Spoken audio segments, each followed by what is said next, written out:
Pemirsa, tim pengawas terpadu BPOM Denpasar melakukan uji sampel terhadap makanan dan minuman yang disajikan dalam stand kuliner Pesta Kesenian Bali PKB ke-41 di Art Center Denpasar.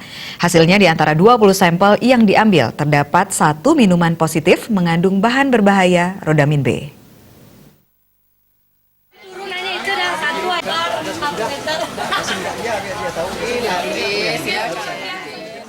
Terkait penemuan 1 sampel minuman yang positif mengandung bahan tekstil berbahaya bagi kesehatan, yakni rodamin B, Kepala BPOM Denpasar Igusti Ayu Adi Arya Patni mengatakan pihaknya tidak memberlakukan sanksi kepada pedagang. BPOM hanya memberi edukasi dan sosialisasi agar kejadian serupa tidak terulang lagi.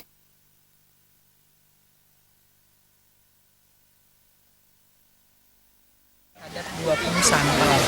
Ini jenis-jenisnya ada siomay, ada bakso, sosis, sate, kemudian kerupuk, ikan goreng, gulali. Nah, dari 20 sampel yang kita periksa, ternyata ada 1 ini masih. Kalau tahun lalu kan bebas semua ya, kita bersyukur. Tahun ini ada 1 yang tidak memenuhi syarat, ya, yaitu sampelnya biji berwarna merah.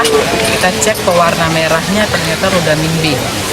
Jadi kita juga sudah langsung tadi pembinaan kepada pedagang dan juga kita akan menindaklanjuti dengan menelusuri di mana mereka.